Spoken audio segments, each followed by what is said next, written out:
గురించి కానీ ఇక్కడ చెప్పట్లేదు. క్వాలిటీ ముఖ్యం. క్వాలిటీ అంటే ఏమిటి? దాంట్లో పోషక విలువలు, ప్రోటీన్ ఫుడ్, ఆ ఫుడ్, ఇంకేంటో అవి ఉంటే ఇవి ఉంటే ఇప్పుడు దాన్ని బట్టి చెప్తారు ఇది మంచి పోషకాహారం, న్యూట్రిషన్ ఫుడ్. అది కాదు ఇక్కడ చెప్పింది. అది కూడా అవసరమే, కానీ ఫుడ్ కేవలం దేహానికే కాదు, కొంత ఆహారం యొక్క సారము మనస్సుకు వెళ్తుంది. అది మోడర్న్ సైన్స్ చెప్పదు. కేవలం వాడు చేసేది ఇప్పుడు శరీరమే వైద్యం కానీ ఆహారం శరీరానికే అనుకుంటారు, కానీ ఆహారం యొక్క సారము మనస్సుకు వెళ్తుంది అనేది మన ఋషులు ఎప్పుడో చెప్పారు. అయితే అత్యంత సూక్ష్మమైన భాగము మనసుకు వెళ్ళిపోతుంది, స్థూలమైన భాగమేమో బయటికి వెళ్ళిపోతుంది చెత్త పిప్పి. తర్వాత ధాతువులకు వెళ్ళేది ఏంటి? జీర్ణమైన భాగము ధాతువులకు వెళ్ళిపోతుంది. జీర్ణమై ఎసిమిలేషన్ అంటారు, వంట పట్టడం అంటారే. వంట పట్టడం అంటే ధాతువులకి వీటికి వెళ్ళిపోతుంది. ఇంకా సూక్ష్మమైన భాగము ఆహారములో మనసుకు వెళ్తుంది. అందుకని ఆహారము కూడా కొంతవరకు ఏమవుతుంది? మనసు పైన ప్రభావితం చేస్తుంది. మనస్సు యొక్క స్వభావాన్ని బట్టి, అంటే గుణాల యొక్క స్వభావాన్ని బట్టి సహజంగా గుణములు కలిగిన వాళ్ళు ఆ ఆహారాన్ని ఇష్టపడతారు. ఇక్కడ అందుకే ఇష్టాహ అని చెప్పాడు. రాజసస్య ఇష్టా, తామస ప్రియా అని చెప్పాడు. సో ఒకదానికోటి లింకే కదా. అంటే ఆహారాన్ని మనసుకి లింక్ మీకు తెలియదు అంతే, మీకు తెలియదు ఎన్నో ఉన్నాయి. ఋషులు ఎప్పుడో పరిశోధించారు ఇదంతా, అవునా? సరే, ఎలాగో అనంటే ఇక్కడ చెప్తారు. ఒకటి సాత్వికులు సహజంగా వాళ్ళకి ప్రియమైన ఆహారం ఎలా ఉంటుంది ముందు చెప్పారు. రస్యాహ, స్నిగ్ధాహ, స్థిరాహ, హృదయాహ, ఈ 4 లక్షణాలు కలిగినటువంటిది. అంటే ఏంటి? కాస్త రసం ఉండాలి దాంట్లో. రసం అంటే చాలా కాదు, ఇక్కడ ఎండిపోయింది మరి ఇదైపోయింది అట్లా కాకుండా స్నిగ్ధం కొంచెం జిడ్డుగా ఉండాలి. స్థిరం పొట్టలో కాసేపు నిలవాలి తింటే. తర్వాత హృదయం, మనసుకు కూడా ఇంపుగా ఉంటాయి. అది చూడటానికి భయంకరమైన రంగులు, భయంకరమైన ఏదేదో అప్పుడు డెకరేషన్, ఫుడ్ డెకరేషన్ అండి. ఇలా డెకరేషన్, ఫుడ్ కూడా డెకరేషన్ చేసి పెట్టాలి. ఊరి పైకి చూపులకి డెకరేషన్ అంత అమర్చి పెడతారు. అది ఫ్యాషన్ అయిపోయింది. అది కాదు, రంగు కానీ వాసన కానీ అది కానీ కొంచెం ఇంపుగానే ఉంటాయి. సరే, రెండవది కేవలం అదే కాకుండా ఏం పెంచాలి? ఆయువు, సత్వం, బలం, ఆరోగ్యం, సుఖం, పొయ్యి, ఇవి పెంచేదిగా ఉండాలి. అది సాత్వికులు ఇష్టపడతారు సహజంగా. ఒకటి ఆయువుని పెంచే ఆహారం ఉంటుంది, అంటే అక్కడ ఆయు క్షీణమైన ఆహారం కూడా ఉంటుంది ఉంది. అయితే ఇప్పుడు వాళ్ళకి దాని గురించి తెలియదు అంతే. అందుకు ఇక్కడ రాత్రిపూట పెరుగు వేసుకుంటే ఆయు క్షీణం అని. పెరుగు వేసుకోకూడదు, కాళ్ళకి మధ్య తాగచ్చు, తిరుగుకోవాలి. పెరుగు మాత్రం తెచ్చినా వేసుకోవాలి. ఇప్పుడు ఏంటి అంటే పగలంతా ఆఫీసులో నిద్ర వస్తుందండి, అందుకని పగలు మేము వేసుకోవాలి. రాత్రి కూడా పెరుగు వేసుకోవాలి వారిపోయిందంతా. కాబట్టి తెలియదు, అంటే తెలియకనే జరిగేది. కాబట్టి ఆయువులు పెంచేవి మన వాడు అంటాం చూడండి. కొన్ని పదార్థాలు తింటే ఆయు క్షీణం, కొన్ని చేయకూడదు చేస్తే కూడా ఆయు క్షీణం, అది కూడా చెప్తారు. సరే, తర్వాత సత్వం అంటే ఏంటి? ఇక్కడ మానసికమైనటువంటి బలం, మనసుకు బలం ఇచ్చే కూడా ఉంది. ఆ తర్వాత బలం, శారీరకమైన బలాన్ని పెంచేవి. తర్వాత ఆహారం తిన్న తర్వాత పొట్టలో కాస్త హాయిగా ఉండాలి, కడుపు నిండినట్టుగా ఉండదు, అవునా కదా? అన్నం తింటే ఏవాళ్ళు కడుపు తృప్తిగా ఉండాలి. తర్వాత ప్రీతి, తర్వాత ఆహారము మనసుకు కూడా కాస్త ప్రీతి కలిగించేదిగా. సరే, ఈ ప్రకారంగా ఉంటే అది సాత్వికమైన ఆహారం. కాకపోతే ఏమవుతుంది? రాజసికమైన ఆహారము, తామసిక ఆహారము, దానివల్ల ఎలా మన చిత్తం ప్రభావితం అవుతుందో శాస్త్రంలో చెప్పారు. చిత్తాయత్తం ధాతువస్యం శరీరం. ఈ మానవ శరీరం అట ధాతువశ్యం, అంటే ధాతువులకు వశమై సప్తధాతువులు ఉన్నాయి కదా, ధాతువులు బలంగా సరిగ్గా ఉంటే శరీరం బాగుంటుందట. చిత్తాయత్తం, చిత్తం అంటే చిత్తం యొక్క స్థితిగతులను బట్టి శరీరం కూడా ఉంటుంది. రెండు ఒకదానికొకటి లింకు. ఆహారం యొక్క ప్రభావం సారం మనసుకు వెళ్తే చిత్తం యొక్క ప్రభావం శరీరం పైన ఉంటుంది. నష్టే చిత్తే ధాతవో యాంతి నాశనం. చిత్తం కాస్త నష్టమైనప్పుడు అంటే కంట్రోల్ లేనప్పుడు ధాతువులు కూడా నశించిపోతాయి.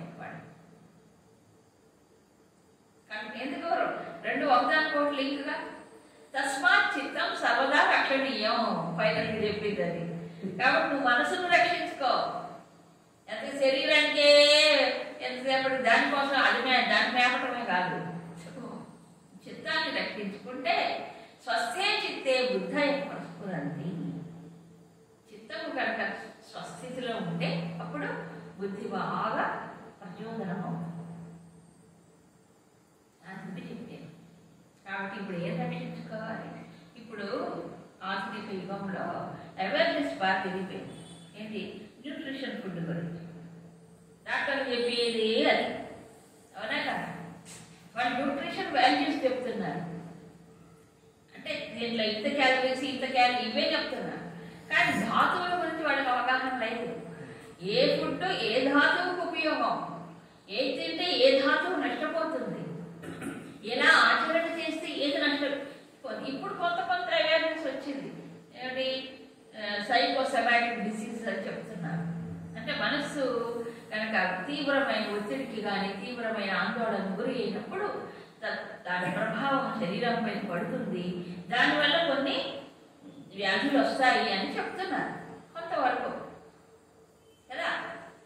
ఇది మన వాళ్ళు ఎప్పుడో చెప్పారు. శరీరం పైన శరీరానికే కాదు మనసు కూడా పెడుతుంది. అందుకు ఈ రాజసిక ఆహారం చూసారా, అదంతా అతి అతి చేదు, అది పులుపు, అది కారం, అతి వేడి, తర్వాత పులుపుడు గలగలమంట, ఇట్లాంటివన్నీ కూడా. ఈ ఉగ్రమైనటువంటి ఆహారం ఇదే చెప్పారు. ఉగ్రమైనటువంటి అతిగా ఉండడం ఏదైనా కారం ఇలాంటివన్నీ ధాతువుల వల్ల ఏమవుతుందంటే దాంట్లో ఉగ్రమైన రసములు అంటే ఉప్పు కారం పులుపు ఎక్కువ ఎక్కువ వాసనలు అలా ఉంటే తెలియకుండానే వికారములు కలుగుతాయి. వాళ్ళకి తెలియదు దాని ఎఫెక్ట్ ఎలా ఉంటుంది. చిత్త వికారములు అంటారే వాళ్ళు, అది ఆమయం అంటే. ఆమె అంటే శారీరకమైన జబ్బే కాదు, దాని యొక్క ప్రభావం మనసు పైన కూడా ఉంటుంది. కాబట్టి రెండు శరీరం యొక్క స్థితి మనసు పైన ఉంటే, ధాతువుల పైన ఉంటే, మనసు యొక్క ప్రభావం దీనిపైన ఉంటుంది. సో మొత్తానికి చెప్పింది ఏంటంటే ఈ మనసు కనుక స్వస్థితిలో ఉంటే దానివల్ల ధాతువు యొక్క పుష్టి కలుగుతుంది. ఇక్కడ సాత్వికస్య ఇష్ట రాజసస్య ఇష్ట అనడానికి కారణం అదే. కాబట్టి ఎట్టి పరిస్థితుల్లో మానవుడు సాధకుడు కానీ సామాన్య మానవుడైనా ప్రయత్నం చేసి సత్వగుణం పెంచుకోవడానికి ప్రయత్నం చేస్తుంటే ఇది మరి ప్రయత్నం చేయాలి. దానికోసమే చెయ్యాలంటే ఎక్కడి నుంచి మొదలు పెట్టాలి? ముందు ఆహారం అలవాటు కొంత మార్చుకోవాలి, తర్వాత చేసేటువంటి కర్మలు ఆలోచనలు ఇవన్నీ ఒక్కొక్కటి నెమ్మదిగా మార్చుకోవాలి. ఇందులో రాజసికమైన ఆహారం సాత్వికమైన ఆహారం రెండు పోల్చి చూస్తే పూర్తి విరుద్ధంగా కనిపిస్తుంది. సాత్వికంగా ఎలా ఉంటుంది? అది రస్యం అన్నాడు, ఇక్కడేమో అతి కటువు అన్నాడు. అవునా? తర్వాత స్నిగ్ధం అన్నారు, చక్కగా మెత్తగా జిడ్డుగా. ఇదేమో వృక్షము అన్నారు. ఒకదానికోటి స్థిరం తింటే బాగా పట్టలో కొంచెం హాయిగా ఉండాలి స్థిరంగా. ఇదేమో విధాన అంటే బట పుట్టించేది, తీక్షణంగా ఉండేది. అవునా? ఇంకోటి హృదయం, ఇదేమో అత్యుష్టం అంటే ఎక్కువ వేడిగా, కొంత వేడి ఉండాలి. ఇప్పుడు బోరు వెచ్చగా అంటారు, కొంత వేడిగా ఉంటాం మంచిది. ఆయుషత్వ బలారోగ్యం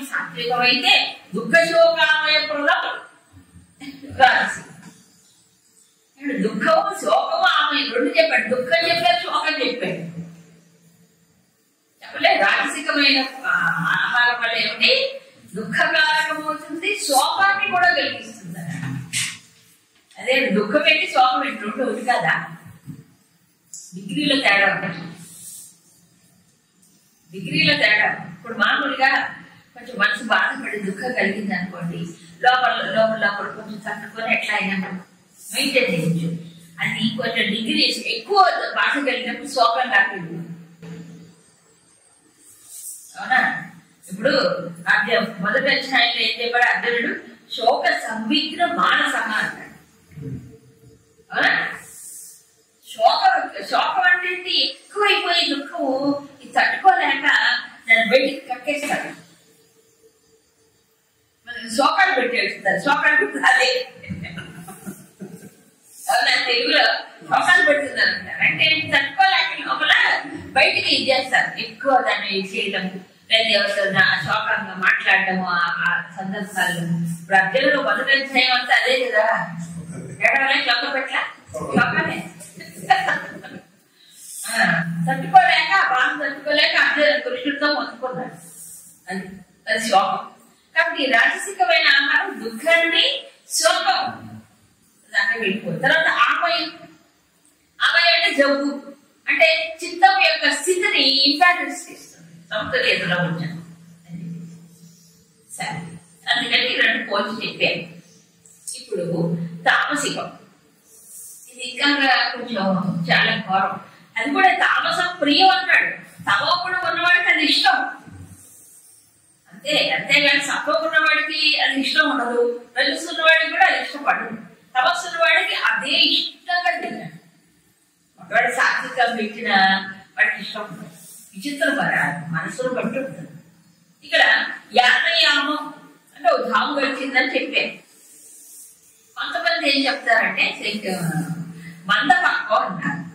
మందపక్కం అంటే సరిగ్గా ఉడకండి. ఉడికి ఉడకాల్సి ఉంటుంది చూడండి, అలాంటిది. ఓకే, ఇప్పుడు హాఫ్ బాయిల్డ్ అంటున్నదే అవన్నీ కావచ్చు. సగం ఉంటుంది. గత రసం అంటే దాంట్లో ఉండే ఇదంతా వెళ్ళిపోయింది అన్నమాట. స్టేల్ అయిపోయింది చూడండి. సారం అంతా కొంచెం. ఇప్పుడు చూడండి కూరగాయలు కానీ పళ్ళు కానీ ఒళ్ళు బద్దకం జరిగిన తర్వాత కాసేపట్లో వాడుకోవాలి. కొంతమంది అండి మామిడి పళ్ళు సీజన్ కళ్ళాగా చూసి ఆ దోకొచ్చింది. పొద్దున్న ఎప్పుడో కట్ చేసి పెట్టి రాత్రి తింటారు. అంత కంప్లీట్ అప్పటికప్పుడు కోసుకొని తినచ్చు కదా. దాన్ని ఫ్రిడ్జ్ లో పెట్టుకొని కోసుకుని ఏం కర్మా అప్పటికప్పుడు కట్ చేసుకుంది. ఇప్పుడు చూడండి సిటీస్ లో మామూలు కట్ ఫ్రూట్స్, కట్ వెజిటబుల్స్ వచ్చేసాయి. కట్ చేసి ప్యాక్ చేసి వాడు ఫ్రీజర్ లో పెడతాడు. వీళ్ళు కొనుక్కొని తింటారు. ముక్కలు ఏం కోసుకొని అప్పటికప్పుడు తింటే కదా అది ఫ్రెష్ గా ఉండేది. అసలు వాడు తెచ్చిందే ఎప్పుడో తెస్తాడు మార్కెట్ లోకి. దీన్ని కోసి పెట్టిన తర్వాత ఎక్కువసేపు ఉండకూడదు, నిలబెట్టకూడదు వాడిని. ఏది కూరగాయలు కానీ ఫ్రూట్స్ కానీ ఏదైనా ఆకుకూరలు కానీ గంటలు 3 గంటలు 4 గంటలు ఎప్పుడో తరిగి పెట్టి ఎప్పుడో చేస్తారు. అది తప్పు, అలా చేయకూడదు. ఆ అట్మాస్ఫియర్ కి అది ఎక్స్పోజ్ అయిపోయినప్పుడు ఏమవుతుందంటే దాంట్లో ఉండే విలువలు తగ్గిపోతాయి. మంచిది కాదు అసలు. ఏదైనా అంతే చేసిన తర్వాత ఇప్పుడు నిమ్మకాయ రసం పిండి పెట్టారు, చేసిన గంటకి తాగకూడదు. వితిన్ ఫ్యూ మినిట్స్ లో తాగేయాలి ఏదైనా.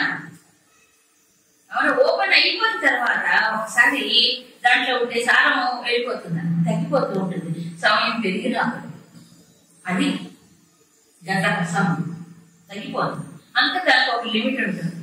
ఆ టైంలోనే అవి వండిన పదార్థమైనా లేకపోతే ఇవన్నీ కూడా పూతి మరి దుర్గంధ వాసన ఇచ్చేటువంటి కొంతమంది మరి ఇష్టపడతారు కావచ్చు, నాకు తెలియదు.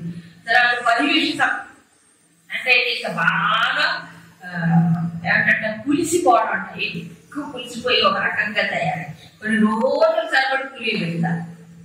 ఇప్పుడు చూడండి ఏమో అంటారు ఈ కళ్ళు సారాయి తయారు చేసేటప్పుడట ఎక్కువ పులి పెడతారు. దాని ఫెర్మెంటైజేషన్ కొంతవరకు మంచిదే. దాంట్లో ఇవి పెరుగుతాయి, బ్యాక్టీరియా, మంచి శరీరానికి అనుకూలమైన బ్యాక్టీరియా. ఇప్పుడు ఇడ్లీ పిండి ఉంది, దాని శరీరానికి అనుకూలమైన బ్యాక్టీరియా దాంట్లో ఉంటుంది కాబట్టి అది ఫెర్మెంటైజ్ అయితే మంచిదే. అది ఒక వారం రోజులు దాన్ని పెట్టి కంపు కొట్టి మళ్ళీ అదే తింటే కంపు వాసన వస్తుంది. అది రోజులు దాన్ని పెట్టకూడదు. ఫెర్మెంటైజ్ అవ్వాలని చెప్పి వారం రోజులు ఫుల్లే పెట్టి తింటే ఏమి చెప్పండి. కొంతవరకు ఫుల్ మంచిదే, ఎక్కువ వాసన వచ్చేదాకా ఉంచుకోండి, ఆ పదార్థాలు తినకూడదు. ఇప్పుడు కళ్ళు సారాయి అందుకేగా అంత కంపు కొట్టేది, అవునా కాదు? ఇప్పుడు ఎక్కువ పుల్లే పెట్టినవి తింటే ఏమవుతుందంటే తెలుసా, మైండ్కి కూడా తమస్సు పెరుగుతుంది.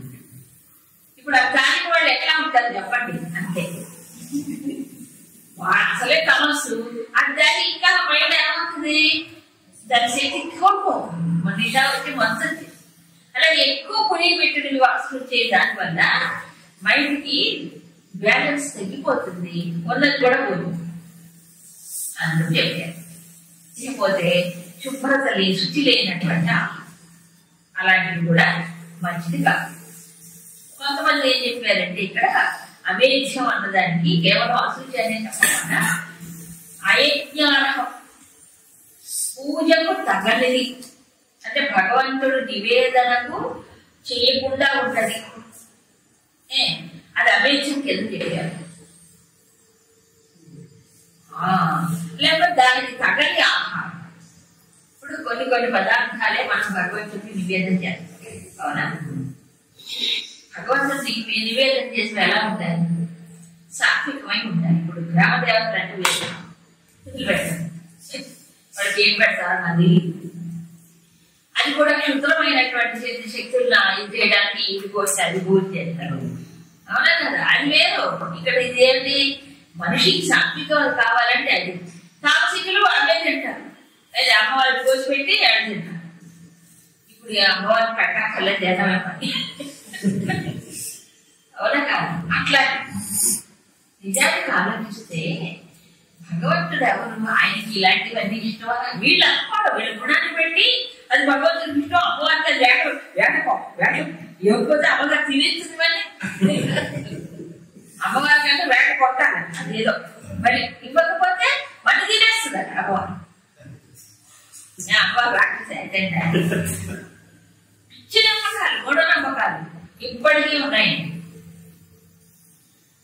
భగవంతుడికి నివేదితం కానటువంటి దేవతలకు సమర్పణ చెయ్యనిది అవేద్యం కింద లెక్క. అందుకే భగవంతుడికి సమర్పణ చేశారు.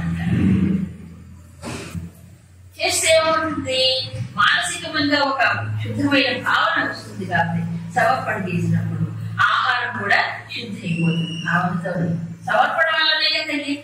అందుకని సరే, ఇంకోటి కూడా భగవంతుడికి సమర్పణ చేసేటప్పుడు ఒక మంచి భావన కలుగుతుంది. ఆహారం కూడా మంచిదైతేనే పెడతాం. ఇప్పుడు నిన్నటి మొదటి దేవుడు దేవిగా పెడతారా?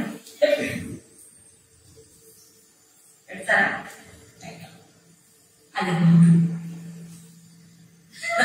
అందుకని చెప్పారు. ఇకపోతే ఈ యజ్ఞం ఆహారము ఇచ్చేయటము ఇది కూడా దేవతకు నివేదితమైనది. తర్వాత చుట్టుపక్కల ఎన్నో జీవరాశులు ఉన్నాయి. యజ్ఞం గురించి చెప్తారు తర్వాత. యజ్ఞం అంటే వైదిక కాలంలో చేసేటువంటి ఒక ద్రవ్య యజ్ఞమే కాదు. ఈ ఆధునిక కాలం వచ్చేటప్పటికి యజ్ఞం అనే ప్రక్రియకి అర్థం మారిపోవటం అంటే కాలానుగుణ్యముగా భగవద్గీతలో యజ్ఞం అనే దానికి ఒక అర్థం చెప్పారు. ఏమిటి? సమర్పణ భావంతో చేసేది యజ్ఞం. సో భావన ప్రధానము కానీ అక్కడ క్రియ మాత్రమే ప్రధానము కాదు, అవునా కదా? ఈ యజ్ఞ సమర్పణ భావంతో చేసే కర్మయే యజ్ఞము. అదే మన బంధం నుంచి విడుదల చేస్తుంది, అంతఃకరణ శుద్ధిని కలిగిస్తుంది. మిగతా కర్మలన్నీ బంధానికి గురి చేస్తుంది. అందుకే తర్వాత 3 శ్లోకాలలో యజ్ఞం సాత్విక, రాజసిక, తామసిక యజ్ఞాన్ని గురించి చెప్పారు.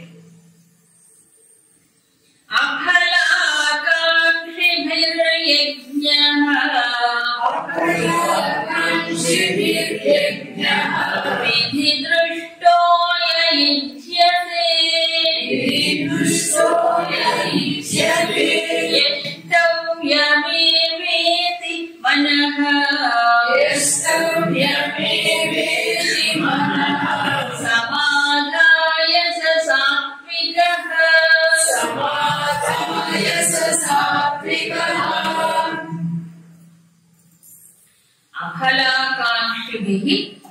విధిదృష్ట ఇష్టవ్యం ఏవ ఇది మనస్సమాధాయ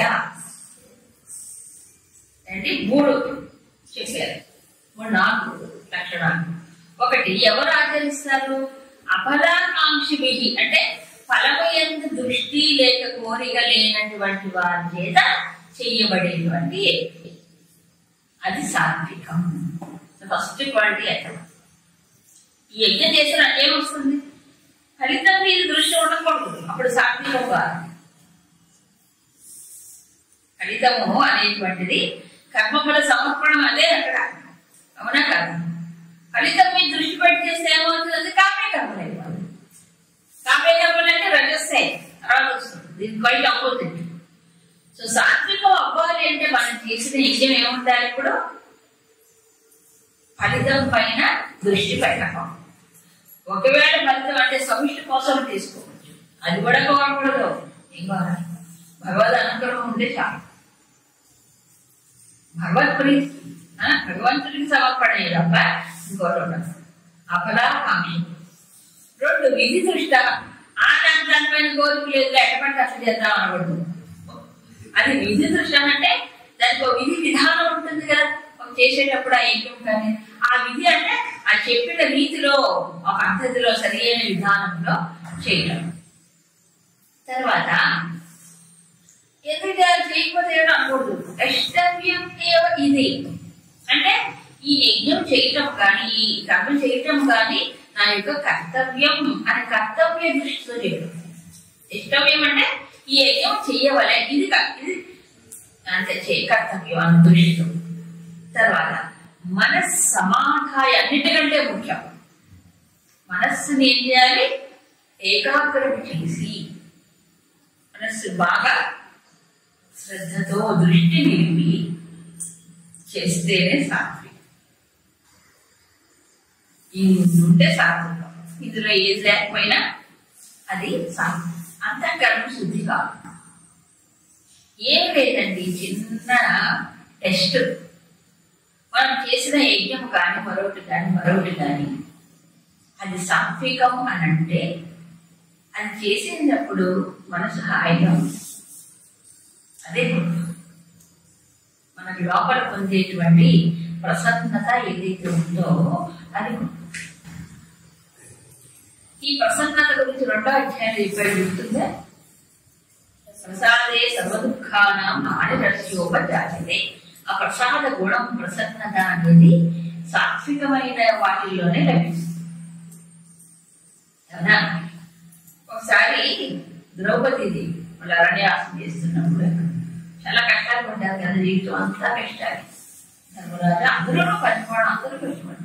ఇప్పుడు ధర్మాచరణ చేసే వాళ్ళకి ఎన్ని ఇక్కట్లేదు కదా.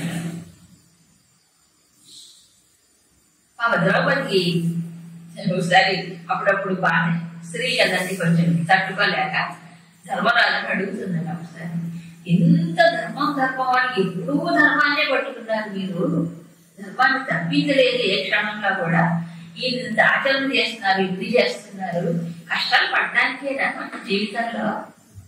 ధర్మాచరణ ఏం సుఖపడుతున్నారు చెప్పండి? కష్టపడ్డమేగా మన ఇంతవరకు మన జీవితంలో సుఖం ఎక్కడ ఉంది? ధర్మాచరణ వల్ల ఏం సుఖం పడ్డారు మీరు అని అడిగి తట్టుకోలేక అప్పుడు ధర్మరాజు చాలా నిశ్చలమైన వాడు, చాలా నిశ్చలమైన వాడు. అంట నాహం ధర్మఫలాకాంక్షి రాజపుత్రి చరామ్యుత దదామి దేయమిత్యేవ యజే యష్టవ్యమిత్యే భావం. అది సాత్వికుడు, ఆయన మహాసాత్వికుడు. ఏమంటాడు? నాహం ధర్మఫలాకాంక్షి, నేను ధర్మం ఆచరిస్తాను కానీ ధర్మం యొక్క ఫలితాన్ని నేను కోరను. ధర్మం ఆచరించడమే నా కర్తవ్యంగా పెట్టుకున్నాను. ఆచరించాను కాబట్టి ఆచరించాను. దానివల్ల ఏం వస్తుందని నేను ఎదురు చూడను. మనిషి పుట్టిన తర్వాత ధర్మాచరణ పురుషార్థాల్లో మొదటి ధర్మమే కదా, అందుకని ఆచరిస్తుంది. దదామి దేయమిత్యేవ, ఎందుకు దానం చేస్తున్నాను? దానం చెయ్యాలి కాబట్టి చేస్తున్నాను. ఎందుకు యజ్ఞం చేస్తున్నాను? యజ్ఞం చేయడం కర్తవ్యం కాబట్టి చేస్తాను. ఇష్టవ్యం ఇది అంతే. దానివల్ల ఏ వస్తుందని నేను ఎప్పుడు ఎదురు చూడలేదు.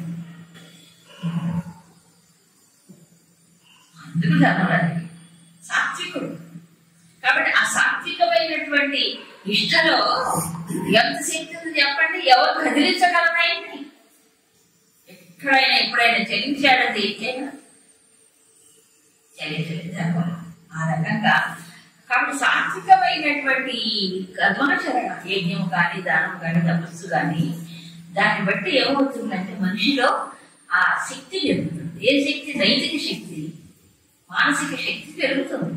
ఎప్పుడు వాళ్ళు శాశ్వతం అయితేనే ఫలితం మీద ఆశ పెట్టుకున్నాను మైండ్ అంతా డైవర్షన్ అవ్వట్ల, మనసు చీలిపోవట్ల, ఎప్పుడు దాని మీదే దృష్టి. తర్వాత వస్తుంది తర్వాత రాజసికమైనటువంటి యజ్ఞం గురించి చెప్పారు. ఇప్పుడు యజ్ఞం అంటే కేవలం పూర్వకాలం చేసే ద్రవ్య యజ్ఞమైనా పాపమండల్లో చేసేసి చేయడం అదే యజ్ఞమా? కాదు. ఏ కర్మ అయినా యజ్ఞ భావనలో సమర్పణ భావంతో చేస్తే అది యజ్ఞమైనా దాన్ని పాపమండవు నీయే అవసరం లేదు కదా.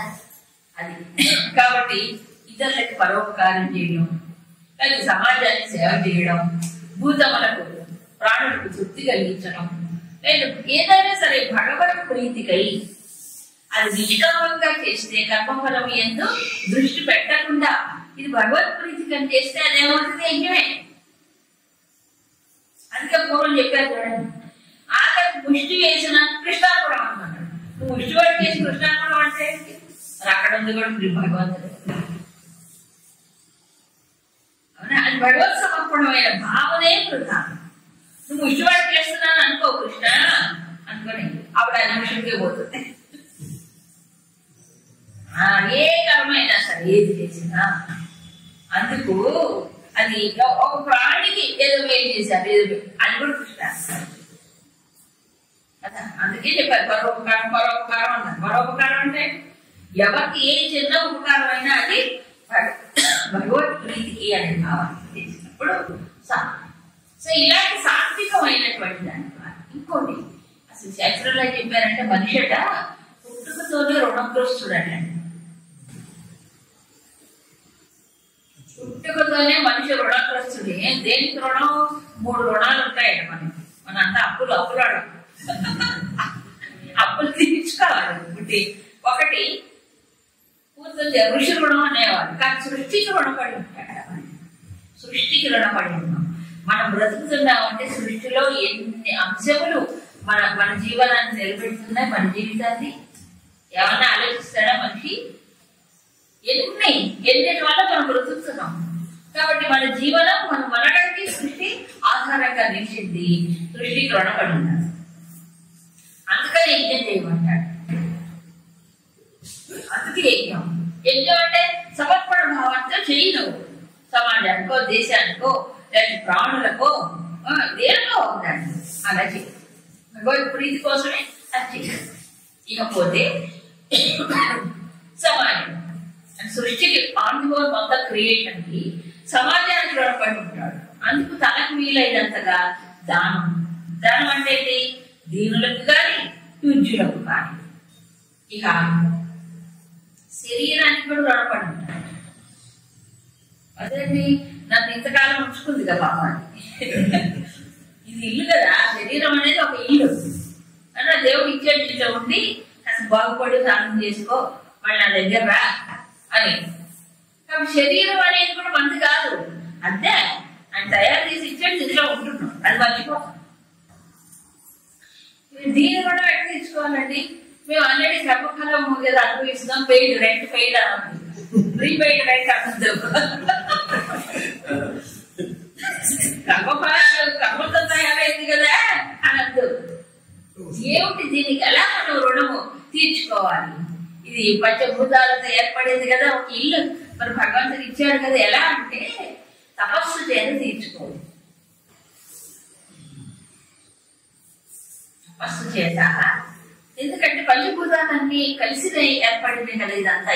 ఈ నిర్మాణం అంతా జరిగింది కదా. దీన్ని తపస్సు అంటే ఏంటి? ఎనర్జీని సద్వినియోగం చేసుకోవడం, అనవసరమైనటువంటి విషయాల వెంట వెంపర్లాడకుండా లేదా విషయం భోగాల వెంట వెంపర్లాడకుండా తపస్సు చేయడం వల్ల ఏమవుతుంది? శక్తి పెరుగుతుంది. ఎనర్జీ వేస్ట్ కాదు, లేదా వేస్ట్. సో ఒక రకంగా వాళ్ళ రుణం తీర్చుకోవడమే. ఇది చేస్తేనే ఈ మానవ శరీరం యొక్క ఉపయోగం, లేక ఉపయోగం లేదు. అంటే అయం దేహ పరార్థే శరీరమాద్యం కలు ధర్మ సాధనం యోగ సాధనం చెప్పాడు కదా. మోక్ష సాధనం కావాలంటే శరీరం వచ్చింది దానికి. అది ముఖ్యంగా మానవ శరీరము వచ్చింది దానికి. జంతువులు కాదు కదా, లేదా దేవతలు కాదు కదా. దేవతలు మోక్ష శరీరాలు.